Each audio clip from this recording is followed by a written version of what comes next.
Oh, jeez.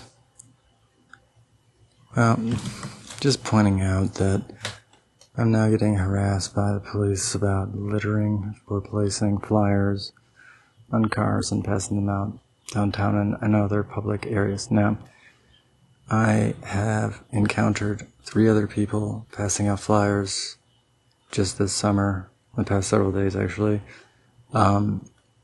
and I do make a real attempt to recollect them if they are disposed of. But again, the thing is though, is marketing isn't littering. It's when the person takes it and they dispose of it on the ground themselves. I'm not the litterer there. Now at the same time, I agree that I bear some degree of responsibility for the advertising I'm dispensing.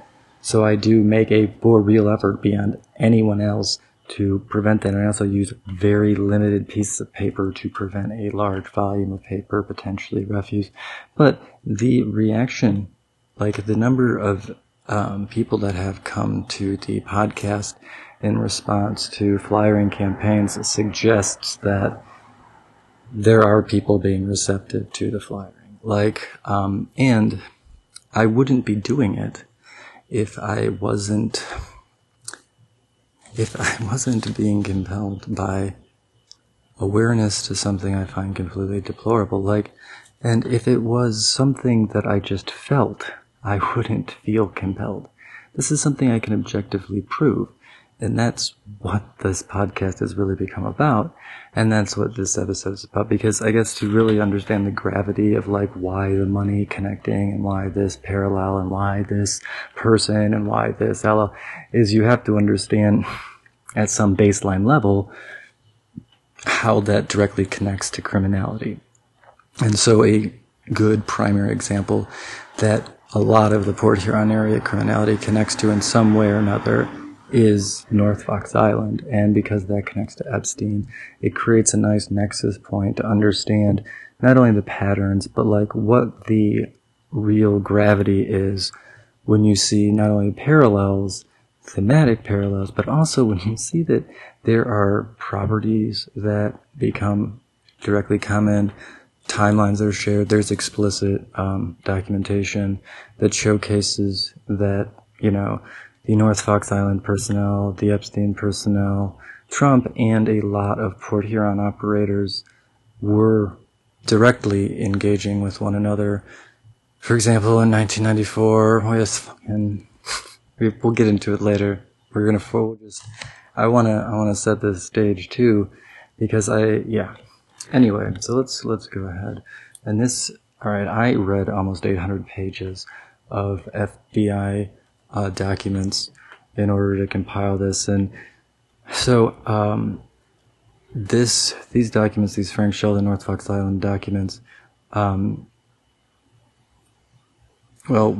I had never read them all the way through. I'd only read summaries prepared by AIs and by other people. And I like to read source material. And I didn't want to be imprecise, so I decided to read the entire thing. Especially, I wanted to know, after I started reading it, the kind of conclusion of all of it. You know what I'm saying? But yeah, it ends up being 780 pages. It was a lot. It took me 5 days. But then trying to write a script from that volume of information, because there is a narrative there, but it's hard to flesh out, especially because the FBI memorandums aren't organized chronologically or thematically in any way. They go forward and backwards, so I had to organize them chronologically and then sort of utilizing a series of AIs to organize them for me. And then, frankly, I ended up being able to record a lot more evidence of man-in-the-middle interference into my JavaScript, because there is a direct and intentioned effort to prevent this. It is happening because what I'm telling you is very real, very founded on something real, and because I'm presenting it in a way that's difficult to dispute, because when I say that there is a criminal enterprise that has captured local institutions, I can say that with a profound level of authority, given the multitude of evidentiary material, and I'm presenting that over the course of it. It's probably going to take, I'm thinking, maybe 10 to 20 episodes. Anyway, I should just continue with it. Excuse my editorialization and exposition. But if I get arrested for littering, know that, seriously, I despise littering. I make every effort not to litter at all. I try and recycle. I know the consequences of human gang activity on this planet, and I know that the impact of human activity doesn't need to be so severe. There is a real potential for human footprint to have a much less significant impact negatively on the planet. The problem is that the entire industrial infrastructure has been geared to produce... Alright, welcome to the Port Huron Statement. We've been talking about North Fox Island and Francis Duffield Shelden, and how this past crime is ultimately connected with an enormous amount of presently germane criminality, including the Epstein situation. I ended up reading 800 pages of FBI documents in order to develop this episode. I wanted to make sure that I was thorough, and in the process I discovered some very interesting things. On March 14th, 1978, for example, this Delta Flight 1149 departing Detroit, at 10:05 in the morning, it was headed for West Palm Beach. According to interviews, Francis Duffield Shelden, fugitive at this point for 16 months, wanted by the FBI for criminal sexual conduct and evading justice, like fleeing court cases and stuff. He had been, they had got information that he was going to be meeting someone and at the airport in Florida. They got the information 2 weeks ahead of time.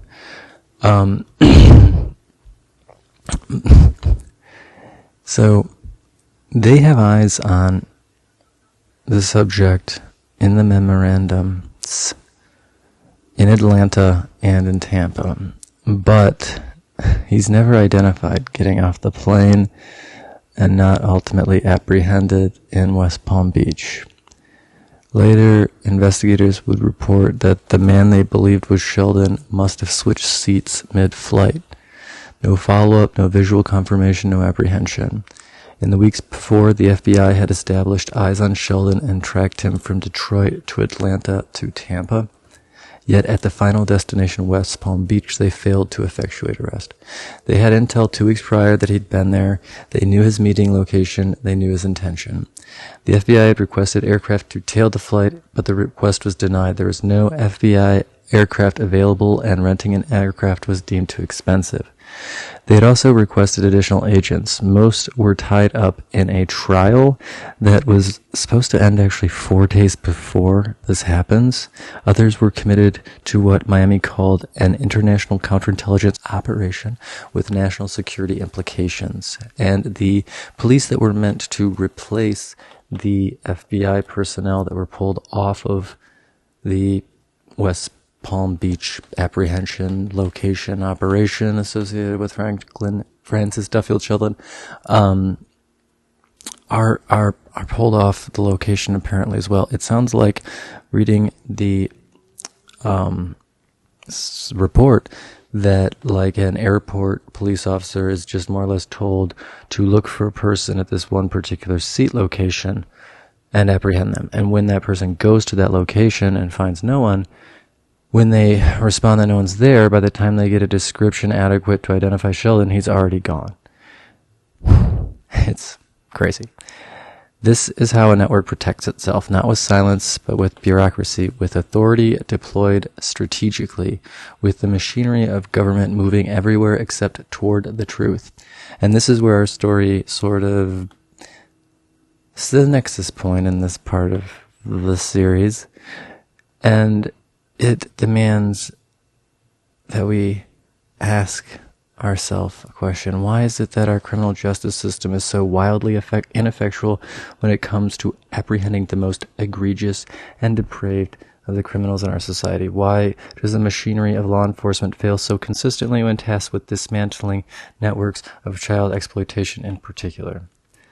The question is the question that I suppose I hope to be able to somewhat answer. Francis Duffield Shelden was born September 5th, 1928. He grows to be 5'10", blue eyes. At the time of his fugitive status, he has reported brown-gray hair. He's 47. On paper, he's exactly what privilege looks like in post-war America. His father was Alger Sheldon Sr. His family developed Rosedale Park and the Sheldon subdivision in Grosse Pointe Farms, among other developments. One of the wealthiest enclaves in the United States to this day. They owned multiple properties in Ann Arbor, Aspen. Eventually, Sheldon owns entirely North Fox Island, a several hundred-acre private island in Lake Michigan that Sheldon termed his Pirate Island. North Fox Island would later be called the original Epstein Island, which is an appropriate title. The Sheldon Network's infrastructure and operational model is the financial sort of inspiration, the networking, the financial obfuscation, the institutional fronts, the multi-jurisdictional movement of victims became a blueprint.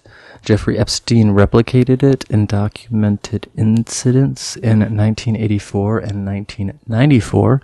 Both Trump and Epstein were initiated into this same network.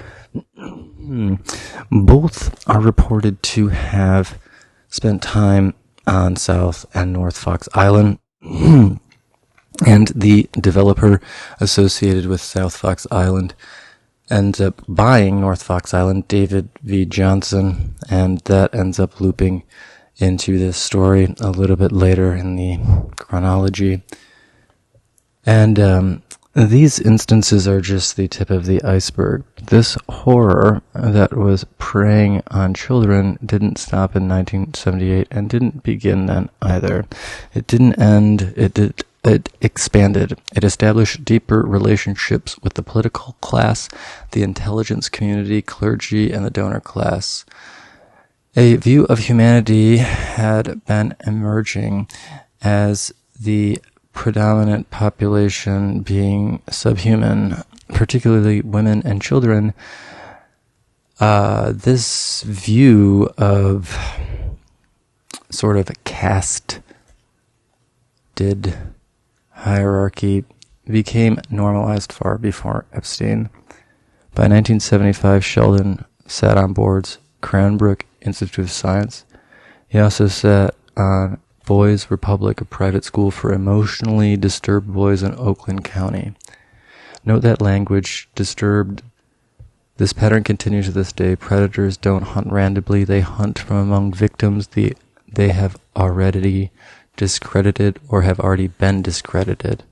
The already isolated, the already blamed for their own victimization. He was a volunteer, Big Brothers Ann Arbor, affiliated with the YMCA. Not the National Big Brothers Big Sisters, actually, in this incident. But here's what's crucial. The Big Brothers organization had a history of allegations. It was not officially affiliated with the National Big Brothers Big Sisters movement. It was using established reputability without merit or permission to establish legitimacy. The YMCA, a Christian charity organization, partnered with this unvetted organization without doing even modest due diligence. That institutional failure became a pattern that enabled child exploitation, including Francis Duffield Shelden's exploitation. Sad. Many institutions had an approach to Sheldon even after these cases became public that, he was inherently trustworthy and there was no reason to blame them for not recognizing that he was victimizing probably thousands of children. Whether implicitly or implicitly. Many would know full well it was deception that Francis Duffield was presenting, and choose silence anyway. Since Sheldon's time, the situation has only worsened. The propensity for organizations to become captured by wealthy donors to look the other way has not dwindled. It has expanded. The explosion in embezzlement, money laundering, and associated crimes utilizing charitable organizations is evidence of that expansion. And I say that people knew full well it was deception because in a lot of these situations, sponsors would be developed in these charities, and if you became a sponsor, they'd send you like kiddie porn, and people got this, right, and consistently didn't report it, and apparently some proportion of these men didn't actually request additional kiddie pnog, but none of them reported it. And it's like, And in some of these interviews, it's like they're like, oh, why would we ever think that Francis Duffield? It's like, maybe because he literally sent you child porn, and some of it explicitly is depicted as being violent. Like, oh, it was a mistake. That's not a mistake. You can't make that mistake. Anyway,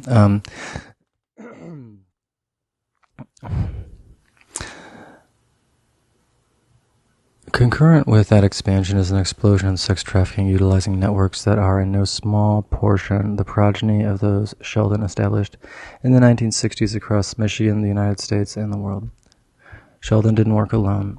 There was Dier Grossman, the New York lawyer, Ivy League educated.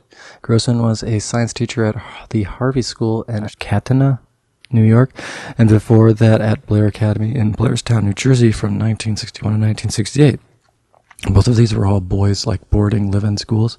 Grossman would later use the alias of Hackenbay. While in Europe, under that name, he would write boy love and pedophiliac material. He also used this alias to identify Sheldon's corpse in the Netherlands. As Hackenbay, he was a contributor to Sheldon's European published Pan magazine. And it had like weird acronyms, like something like Pedophile Action Now or some stupid shit like that. I mean, yeah. I think he changed. I think that there were a couple different acronyms, but it's and publisher of other boy lover eccentric material. There were a couple other publications, I think, like Martine and like NAMBLA shit, excuse my language. Stands for National or North American Man Boy Love Association. It's unbelievable to me. I am not pleased to have been made intimate with this information, but a very real organization, the North American Man Boy Love Association. There are coded symbols of this crazy shit that is actually it appears. Oh, jeez. Anyway, we're gonna get to that later. Another associate, Gerald Richards, was a traveling magician, a gym teacher at St. Joseph's Catholic School and church in Port Huron. He advertises magic shows and boy lover publications, explicitly mentioning his young assistant's desire to please. Then there's Claudius Bud Vermile. He's an Episcopal priest that was deeply involved in the Brother Paul's Children's Mission and the North Fox Island scandal. He had his own operation. He was a core member of what the FBI would later call the boy lover movement. He had his own list of 200 plus clients or whatever, boy lovers associated with his boys camp and boys farm, or the same location. They used both names. These were church associated operations funded by the Episcopal Church and the state of Tennessee. The FBI's own language described it ultimately as a rape farm. Then there's another example of an individual in this network, Gordon Lindsay, who worked at Brother Paul's Children's Mission in Port Huron and the Port Huron YMCA. He was connected to individuals in the criminal justice system and to the aircraft shells that had held Sheldon's planes.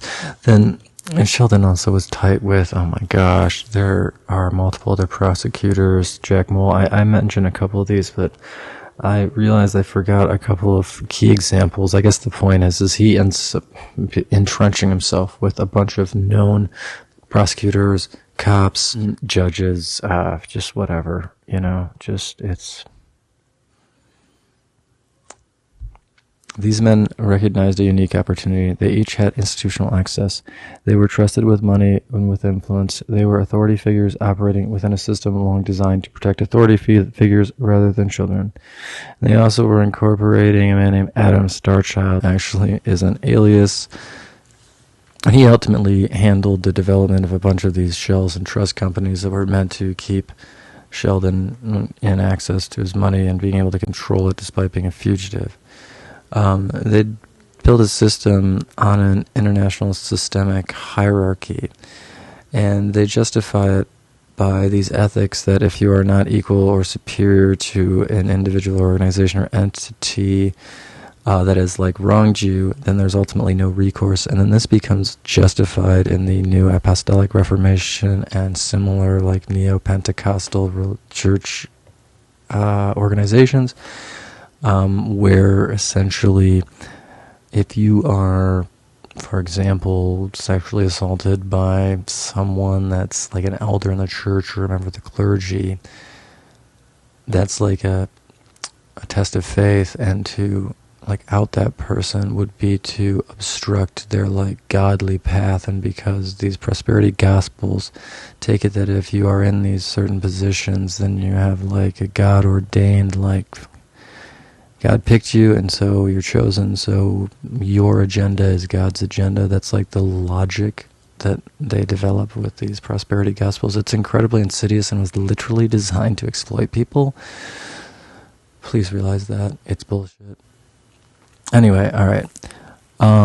Port Huron became an epicenter, a major node in sourcing compromised children, easily sexually exploitable.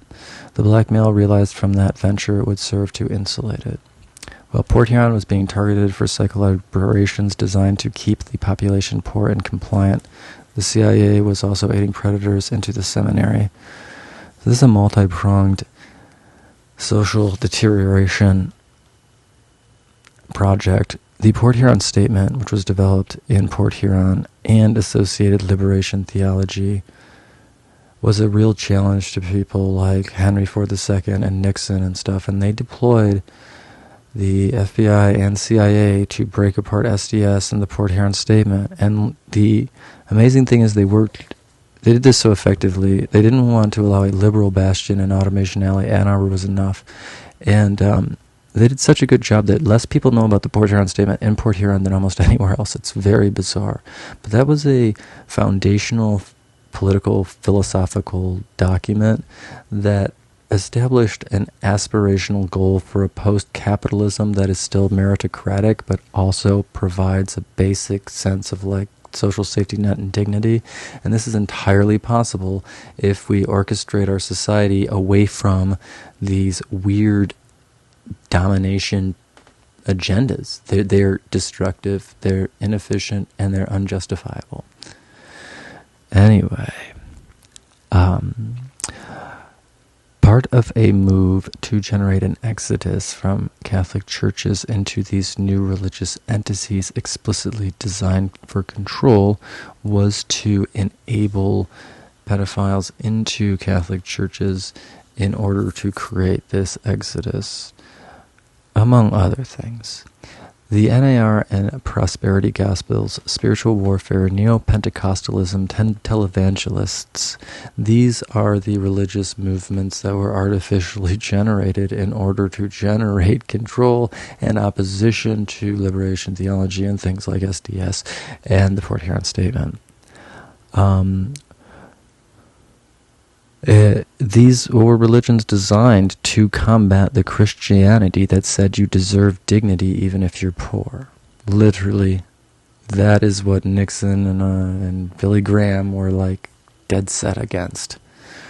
The LDS Abuse Helpline told the bishop to keep a child's rape secret because it was a spiritual confession. 7 more years of abuse followed. That's how institutional privilege operates.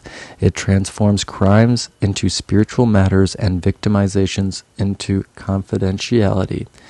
It creates a weird, justifiable virtue for aiding and abetting chronic child exploitation.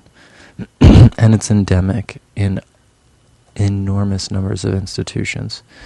And Sheldon was creating these institutions and testing the positioning of people that would replace the institutions that individuals would flee from as a result of intentionally creating pressure away from things like the Catholic Church and other established religious movements in North America.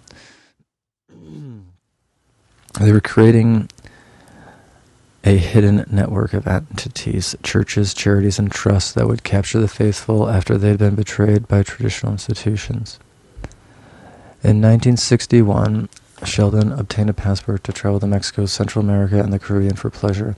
In 1955, another passport for Europe. His travel documents show Honduras, El Salvador, Nicaragua, Panama, Guatemala, and eventually Antigua, where the Mill Reef Club is located.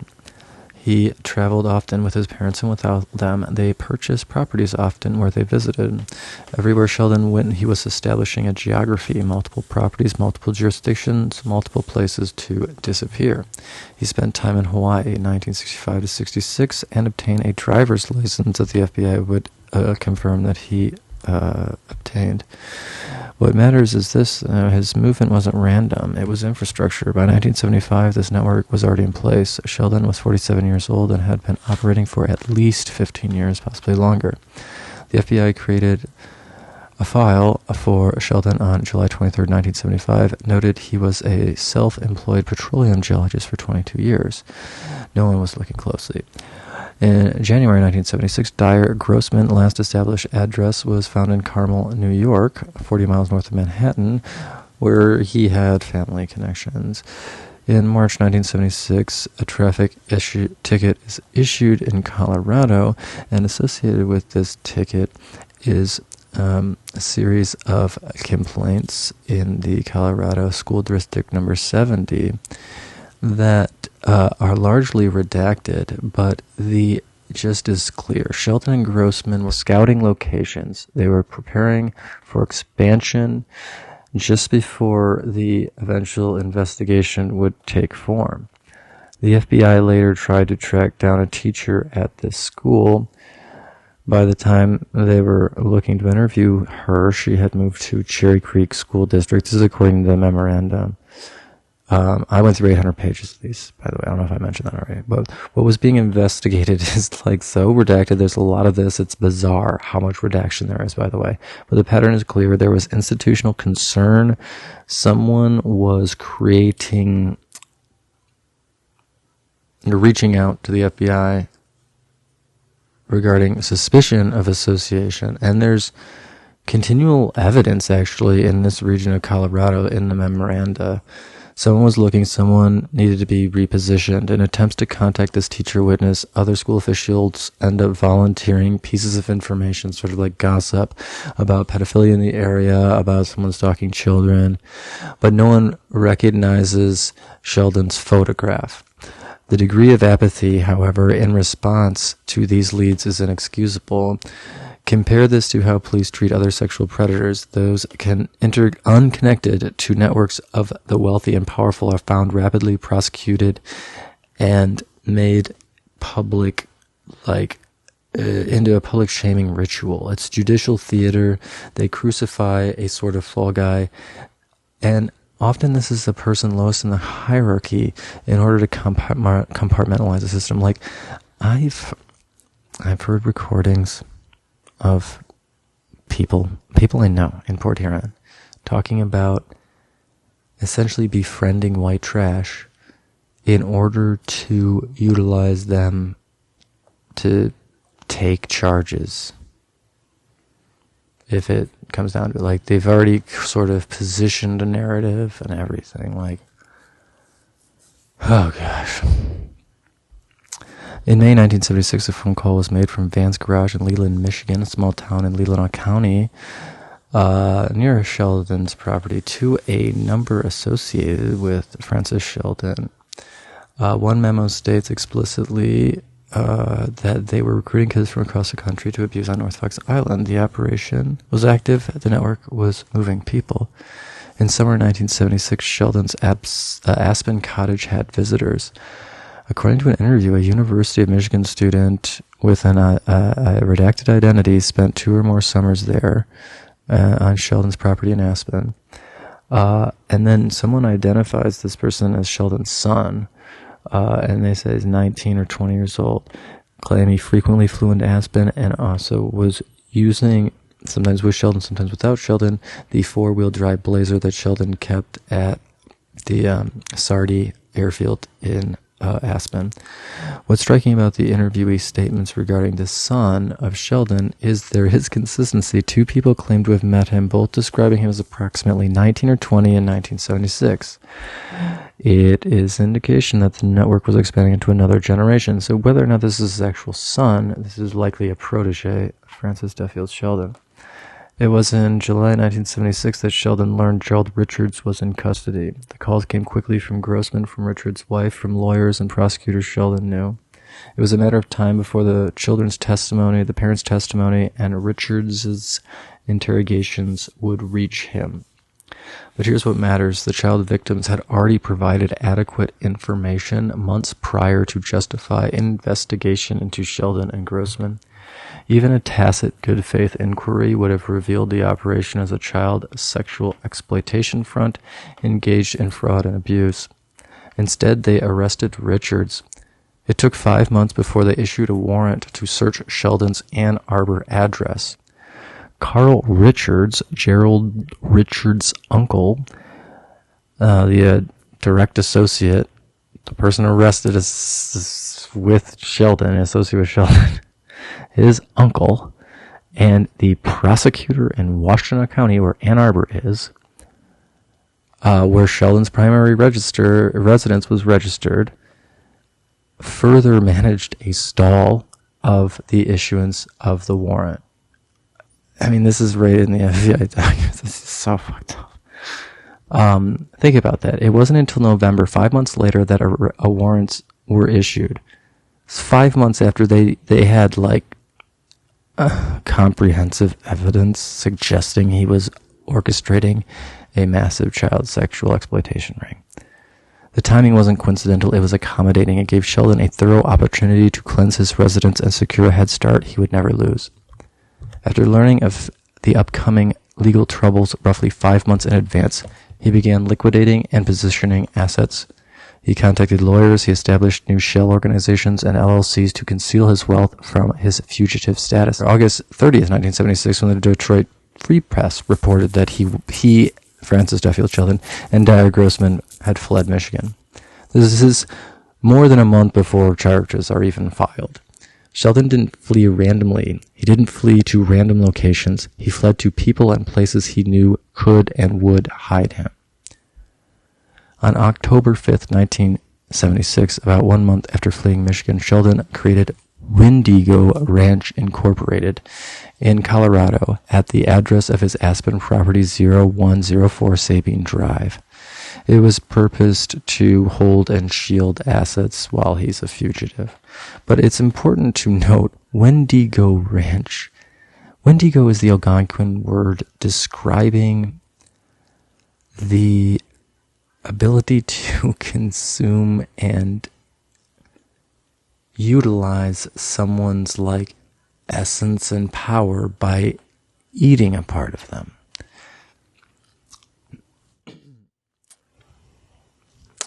The documents that Sheldon had registered for Wendigo Ranch were registered through the corporation company as agent.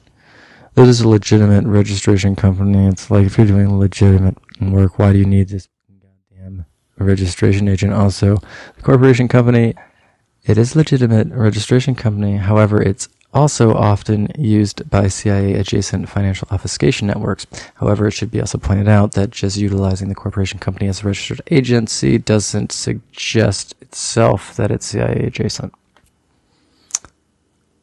But, I mean, it's like one of those pieces of, this was a sophisticated operation in the image of an intelligence operation. By January 1977, Sheldon enlisted a trusted boy lover, that's their term, and financial specialist Adam Starchild, an alias for Malcolm Willis McConaughey, also known as John David Thwaites, and Adam McConaughey, to oversee a significant portion of his wealth. Starchild established the Trust Company of the Virgin Islands Limited, based in Tortola, British Virgin Islands. The trust was designed to accept over $2 million in assets while Sheldon was officially a fugitive. Starchild had long established connections. He was involved in other Sheldon enterprises, the Ocean Living Institute, Brother Paul's Children's Mission, the Church of the New Revelation, and he was among the patrons listed in the sort of black book at Father Bod's. He was repeatedly sought for interview by special agents in New Jersey, but continually evaded them, telling them he was on business in Houston and giving them an address where he was at, which was in fact an answering service that he was utilizing for his business. So it wasn't actually a business location or a place he was staying.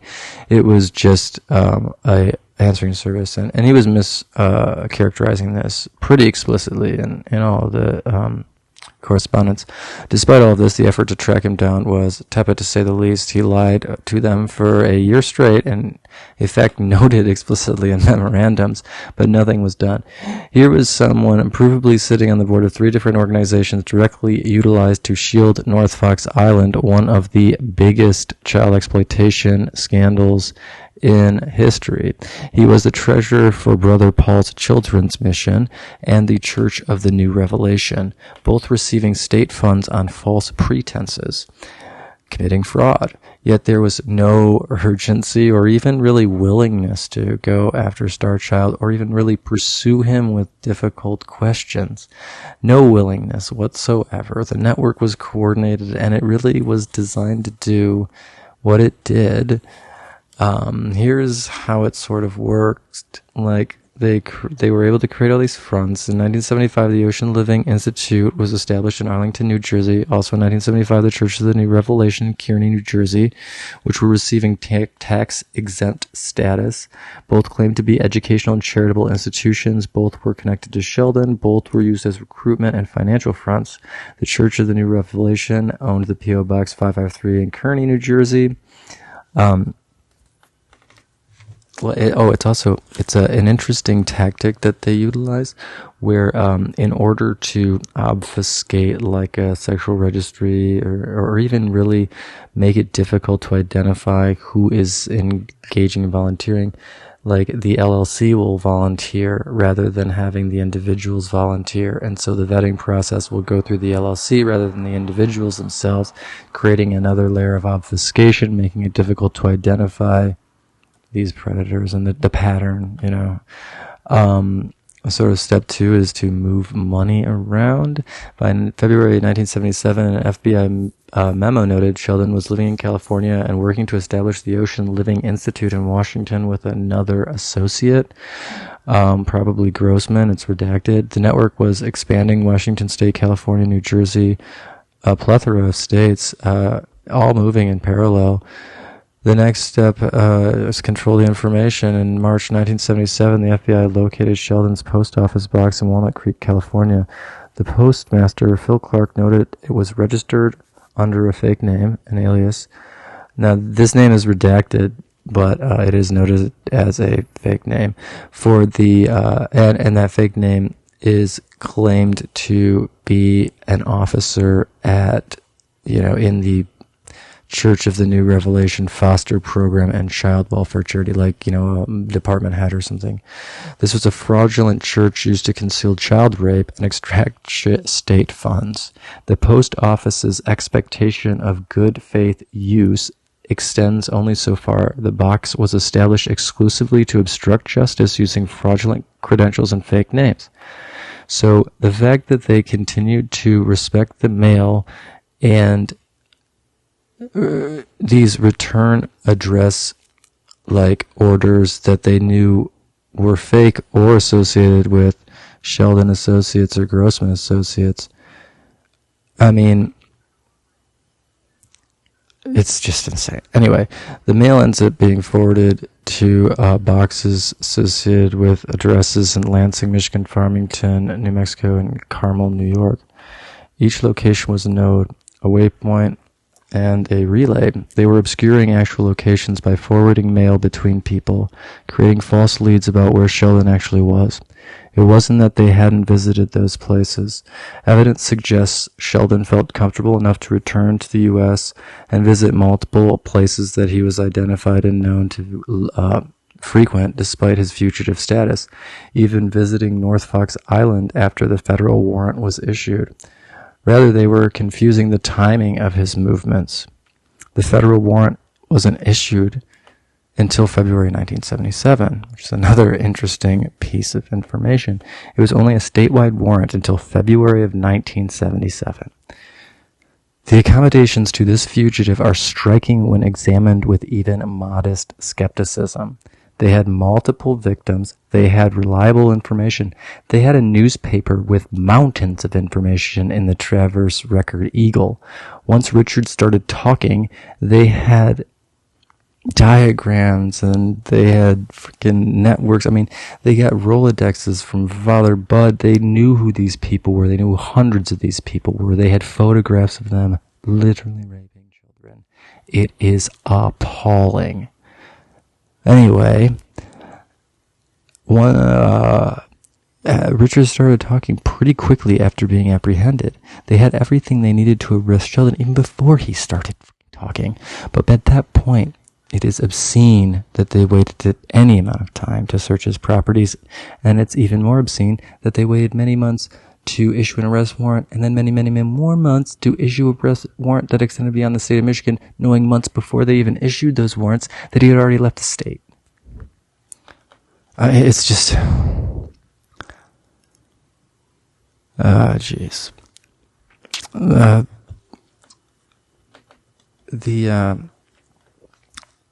The FBI documented all of this. They knew the geography, they knew the connections, they knew the fake charities.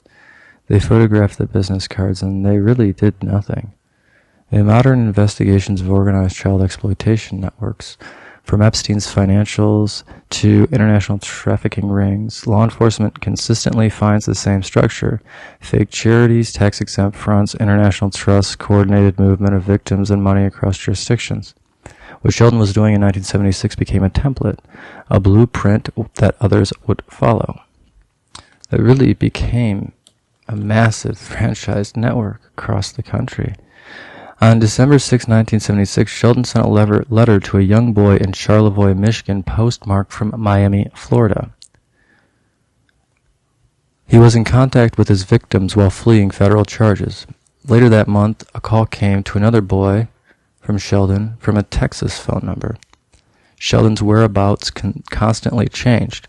His housekeeper in Aspen claimed he was in Majorca, Spain, for the holidays of 1976, so it's like Thanksgiving to like New Year's Eve.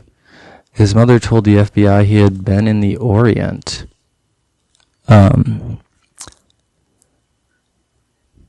One handwritten memo placed him in Madrid, Spain on February 5th, 1978, supported by statements from his parents suggesting he was taking up residence in Madrid. One interviewee placed Sheldon at the Mill Reef Club in Antigua with his parents, having arrived separately and later from them. They were staying there for the winter of 1977, early 1977, so it was like January to April 1977. He was said to be there with them in March 1977. Evidence suggests he departed before his parents and likely had separate meetings with Adam Starchild, first into Antigua and then in Tortola, to establish the Trust of the British Virgin Islands Limited infrastructure. The point, he was mobile, resourced, and in communication with his network. He was leaving a false trail alongside a real one. And we also kind of know that he was meeting Adam Starchild in the Mill Reef fund because of the court documents associated with Francis Duffield Shelden versus the Trust Fund of the British Virgin Islands Limited, and Francis Duffield Shelden versus the Detroit whatever bank one. There's a couple lawsuits associated with these trust funds that he had set up with Adam Starchild in order to, really, this looks like it's almost certainly money that he gained profiting off of the child sexual exploitation material, and he wanted to be able to continue to sort of play landlord and he wanted to continue to grow the wealth and access the wealth while a fugitive offshore. That's what the goal was.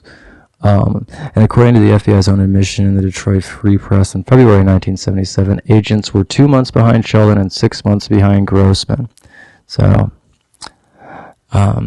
how bureaucracy becomes obstruction is pretty evident here. By early 1977, the FBI had opened investigations in 26 field locations based on leads they had gotten about Sheldon's location. Hundreds of leads. They knew Sheldon had fled. They knew he was traveling internationally. They even had growing evidence that he was returning to the United States intermittently, even coordinating rendezvous on North Fox Island, apparently flying south from Canada.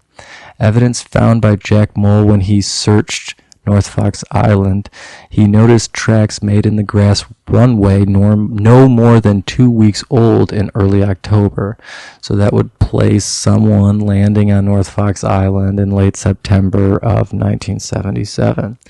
In April 1977, the Traverse City Record-Eagle began publishing weekly investigations. The newspaper unraveled the web of shell companies, fake charities, and churches that Sheldon was using. It wasn't really the FBI, it was the Record-Eagle. That's really evident in the memoranda. When you examine the FBI vault records, you realize the Traverse City Record-Eagle was the tip of the spear of this investigation. Not the FBI, not the Michigan State Police. It was a single, undersourced reporter. The Record-Eagle connected North Fox Island to a New Orleans Boys Scout Troop 137. Another organization trusted with children, even paid by the state for their care. The depth of these crimes and the depravity and the incompetence with which they were handled suggests something deeper. How deeply this system is embedded in our core infrastructure. For generations, people have been placed into positions of authority to perpetuate and insulate this network. This network is crucial in maintaining these absurd political and religious movements. The complicity spreads far and wide. To a probation officer, par exemple, Richard Halverson, who was a troop leader engaged in child exploitation. The Record-Eagle did the FBI's job for them, or perhaps you could say it made the FBI's job harder. It seems clear retrospectively that the goal was security theater rather than good faith investigation. By May 1977, the New Times Magazine was publishing articles about Sheldon's network. So this is a boy lover movement. The magazine noted there was an affinity within the movement for information on Sheldon and North Fox, so the people were kind of tracking his case and flee from justice in the boy lover movement, magazine movement. The fact that this movement had publications, coded language, and national and international magazines meant it had infrastructure, it had protection. And then the FBI's investigation truly began to fail. In June 1977, investigators interviewed a man from Camp Cabellon in Massachusetts. He claimed to have last seen Sheldon in March 1976 and said he'd received a letter just a couple of months ago, but the return address was smudged.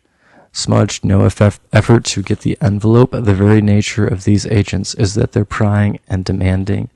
To fail even to press for physical evidence is telling. In San Francisco, the FBI located Grossman. Multiple people identified him. Interviews were conducted, and then the investigation stalled. The information suggested he was in the area and identified a couple locations where he was staying. He wasn't where they expected him to be after interviewing fellow admitted members of the pedophilia movement who had admitted housing him. Immediately after failing to find him this one time, they place all the leads on RUC status, routine use of cover, inactive. What's even crazier is one of the people associated with this situation, they're led to because a photographer and photo developer with connections to the FBI was given a roll of film to develop by one of these guys. The identity is redacted. And so he alerts the FBI. And so they go to this guy, and he's caught red-handed with, like, it's like 8 photographs of nude underage boys, including like violent, explicitly sexual like scenes. So they have a crime right there. Like, what are we even talking about? And then he's like obstructive when they're asking about Grossman, even though he like admits to knowing him, says he knows where he is and everything, and that leads to this guy saying that he had been housing him, and then they supposedly find where he is, then they go to get him and he's not there. It's like, oh, fuck this. But okay. First off, why didn't they arrest the guy? They got all the kiddie porn. 2. This FBI connected developer, alright, to become a trusted boy lover, they went through your financials, they came to your house, they went through your house, they went to your criminal record, they did all this stuff, they wanted to like know you intimately. They wanted to make sure there was no chance that you were like a narc or something. The fact that this guy sent the film to the FBI connected developer, he had already been vetted, undoubtedly. If they're going to do that much just to associate with you, what are they going to do to develop the film? Like, he probably thought the FBI was onto him when he got that and was testing him or something. That's what I'm thinking. I mean, just nothing else makes sense. It's all crazy too. And the fact they don't follow it up. But anyway, and then subsequently in Phoenix, the FBI uncovered a nest of pedophiles operating through Valley Big Brothers.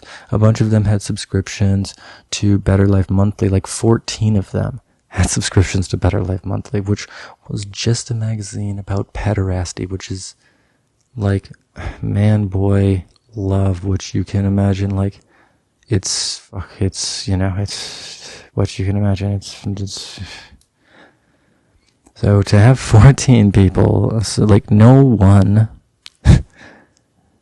I could never imagine even like to have that in my proximity to like, I would never want to be near, I would burn it. I mean, I just can't, I don't even want to be near it. Like, are you kidding me? Like, to have that in your possession, there's no such thing as just, it's so crazy, all this shit. But anyway, one employee then further like gets into an interview and he starts talking about how he's a pedophile, but he's inactive. He's an inactive pedophile. And one of these other guys ends up, he's like, oh yeah, I thought I was a pedophile, but then I got this magazine and then it cured me. What? Why? Then why didn't you get rid of the magazine? And like all that. They didn't search into these guys' house. Like, it's just so crazy. Anyway, and we're just gonna, I mean, I could go into like how they, but it doesn't even matter at this point. They had solid leads that brought them there, right? And then they realized through the correspondence that this fucking location that for a Big Brothers was on the list of recipients for Better Life Monthly like a bunch of times over. And so it did raise a red flag. So they go and follow it up. And they were also directed there in pursuing Sheldon and Grossman. And so they had multiple leads suggesting that, I mean, this was a den of pedophiles. And I just, routine use of cover, fuck this. One employee was found in possession of dozens of magazines featuring children as young as 8 in deeply disturbing poses. So like this enough shit that they're doing in North Fex Island, where like it's violent too. It's like, and then the FBI they describe this in just no leads in Phoenix. In Washington State, a man at Pacific Lutheran University in Tacoma said he'd seen Sheldon and Grossman multiple times after Christmas 1976, and admitting knowing at the time that they were wanted by the FBI. He discussed the Ocean Living Institute and its efforts to develop camps. He claimed Grossman was living in the Mount Ski area of California. And he's like, oh, it's all rumors. They're like at a Christmas party. It's or no, New Year's party, it doesn't matter. The interviewee admitted to violating the harboring statute. Ultimately, the FBI didn't even mention it in retrospect, although they do say that they advised the interviewee of the harboring statute before leaving. Kind of obscene. No arrest, no follow-up, case marked routine use of cover, but the pattern of obstruction continues to go deeper. There are so many disturbing memoranda, like, either because they open this trail of, like, it's a hot lead, and not only is it a hot lead for Sheldon, but it's a hot lead of, it's just a bunch of proof of evidence of more shit. This network, more criminal participants in this network, and they're just like, oh, it's like, what the fuck are you talking about? You could arrest this person, no problem. You have them right now, and then they're like, oh, they're being obstructive, so we just had to leave. Anyway, when the FBI finally prepared to apprehend Sheldon on March 14, 1978, Delta Flight 1149, West Palm Beach, the operation collapsed. Miami Division claimed they didn't have manpower. All agents were committed to a trial scheduled for March 6th through 10th, but the trial dates didn't overlap with the flight date. The conflict didn't actually exist, yet the FBI accepted the explanation anyway. West Palm Beach police were pulled from the stakeout on March 7th, 1 week before the flight. Superiors claimed all officers were needed for an international counterintelligence operation with national security implications. The specifics are redacted. The result, 4 people to surveil an incoming subject at a major airport. The subject boarded. The subject apparently switched seats, and no visual confirmation of apprehension. What's striking is not that the operation failed. It's how systemically every constant was positioned to make success impossible. And the way it reads, it sounds like, again, they pulled everyone off the case that could have possibly identified Sheldon by sight, and they just told someone to go to the seat and arrest the person there. And there was no one there, and by the time they got any more information about who they were supposed to arrest, there was no one to arrest. That's what you would call, set up for failure. On February 28, 1978, 16 months after Sheldon fled, the FBI finally placed a stop on aircraft registered to Sheldon. On really just one of the aircraft that they had evidence he was potentially operating. 16 months, during which he had boarded commercial flights. He had taken off multiple times, according to Sardi Airfield, according to, oh my gosh, the only one I can think of right now is Sardi Airfield. It doesn't even matter, really, for this purpose. He had plane serviced in Denver and moved between multiple properties. He had flown to the Mill Reef Club, too, and to Florida. When the FAA was asked how they could ground track the aircraft, they responded, the FAA has no ability to ground track this type of plane from one destination to another. But still, the question is, why would you wait 16 months to place a notification about the aircraft? Also, the aircraft did end up flying through, if they would have put stops on all the aircraft, they had evidence that he was operating. There were opportunities to apprehend him that they missed. It was too little too late. They placed a stop that wasn't certain to work, because visual flight plans don't require filing, and they did it at a point where he had already, the only plate they put a stop on, he had already sold. It's so, what are you doing? You're intentionally not catching this guy. That seems evident. The police investigation in Michigan was compromised as well from the start.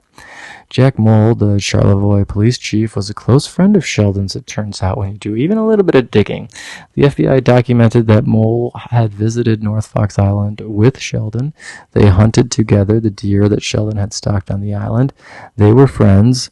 Mole was also admitted to frequenting South Fox Island, which gets interesting when we end up connecting Trump and Epstein and, oh my gosh, David V. Johnson, the owner of South Fox Island, that ends up buying North Fox Island. And when you look at the dialogue describing the islands in northern Lake Michigan, or victims say this shit's happening, they don't actually explicitly say North or South Fox Island, but the descriptions pretty much only fit those islands. So anyway, when the The FBI asked Mole to search North Fox Island. He went deer hunting on the island. This is for real. I will put up the thing. No cadaver dogs, no forensic specialists, just a hunt. You don't go deer hunting and check for evidence of pedophilia for the FBI in a serious way. You just don't. You just don't. Mole received a personal letter from Sheldon. Sheldon, while on the run, sent Chief of Police of Charlevoix, supposed to be in charge of, investigating this dude, a letter postmarked from Ann Arbor, Michigan. In 1977, this is almost a year after he becomes a national fugitive. Instead of showing it to the FBI, Mole sat on the information for almost 2 weeks before including it as an afterthought in correspondence with the FBI. He claimed he was forwarding it to Michigan State Police. He didn't show anyone the envelope, and he didn't it looks like he didn't even give it to MSP, but it's why would you give it to MSP? Because they can't even apprehend this dude outside of Michigan in the first place. I guess it was from Ann Arbor, but still, there's one agency that's doing the fugitive apprehension portion. That's the FBI. Why wouldn't you give it to the FBI or the Marshals? The U.S. Marshals are engaged at this point as well. Why would But also, there's a chance that MSP does have it and it didn't get shared at any point with the FBI, but then we just go into this, why didn't the MSP share any of their data with the FBI? Because that it's either one of two things. One, Mole never provided this letter to MSP. Two, MSP never shared data with FBI. Both. It's probably actually both. It's probably that Jack Mole didn't provide the letter and MSP didn't share the information, because actually the more I think about it, there's nothing that has there's nothing that's provided by MSP. So yeah, the only things that are provided by MSP are memoranda that are being provided to the FBI from the MSP. So a couple updates, a month or so. And so yeah, the more I think about it, there's none of the MSP stamped and boilerplated stuff. So yeah, it's, oh my gosh, that just is am I going to have to go and find more data on this? I probably will end up doing that.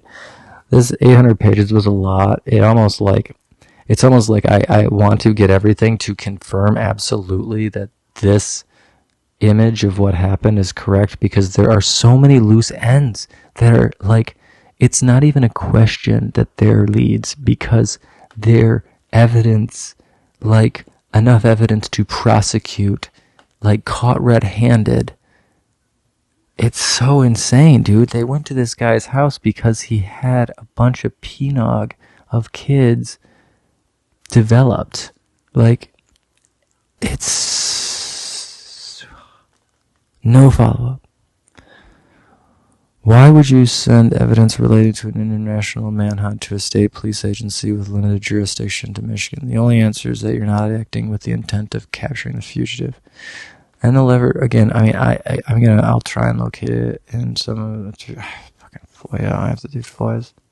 In later cases of institutional sexual abuse networks, from YMCA cases to scout organizations to non-denominational evangelical churches, law enforcement would repeatedly find the same patterns. Local officials complicit, documents missing, investigations stalled by procedural conflicts that didn't actually exist. What was happening in Port Huron and Charlevoix in 1977 became a template for how networks protect themselves indefinitely. By December 1978, the FBI marked the case RUC, R-U-C, routine use of cover, an FBI terminology that means inactive, dormant, closed without resolution. Francis Duffield Shelden remained free. He remained in contact with members of his network. He remained in close control of his assets, at least most of them. Starchild ends up screwing him out of a couple million. He remained in a position to continue his operation. The infrastructure he built, the Wendigo Ranch, the Trust Company of the Virgin Islands, the Ocean Living Institute, the Church of the New Revelation, continued to exist in some form, morphing and evolving into the same organizations that are exploiting people and children today in precisely the same way. What happened with Sheldon is not unique. While Catholic dioceses in Michigan and New Jersey were covering up individual abusers in the 1970s and 1980s, Sheldon was building something different, a coordinated network using religious fronts, shell companies, and financial structures that moved money across state lines and international borders. While in New Jersey, monks at the Del Barton School were abusing students in the 1970s and 1980s, One monk, Brennan, was the subject of 29 accusations, pleading guilty in 1987 to aggravated sexual contact with a 15-year-old student. That was institutional failure, and it was also a likely example of doping the Catholic Church. But Sheldon wasn't exploiting institutional failure. He was doing something more. He was creating an institution itself as the cover apparatus. In Pennsylvania, Big Brothers Big Sisters acknowledged by the 1970s that their program attracts those who may abuse our children. Sheldon had been a big brother and associated with multiple big brother organizations. He knew how the system worked. He exploited it systematically. In New Jersey, the Eternal Life Christian Center, an Assemblies of God affiliated church, hired a youth minister despite a prior sexual assault conviction. He sexually abused children for decades. That could have easily been prevented. The pattern was identical: trusted institution, access to children, institutional protection, decades-long delays before accountability. But Sheldon's operation was well coordinated and therefore did serve as a pattern to be repeated. He had lawyers, he had accountants, he had pilots. He could fly himself. He had money moving through international trusts. He had multiple properties across multiple jurisdictions. He had a network that communicated, a network that moved victims and protected the operation when law enforcement got close. This was organized, this was sophisticated, this was a template, and they're banding together to survive. The core of the blackmail economy is to have blackmail on someone so damning that they would rather die than have it outed. And that's why they gravitate towards the pedophilia material. And the FBI's failure to stop him wasn't just negligence. It was institutional dysfunction at multiple levels. Police, federal agents, prosecutors, and people in positions of authority who, through action or inaction, allowed the machinery of justice to move in the wrong direction. And while this is going on, the CIA is also implementing and experimenting with sexual control methods, including sexual trauma as a means of controlling children, and sexual blackmail as a means to leverage and control operatives and power players.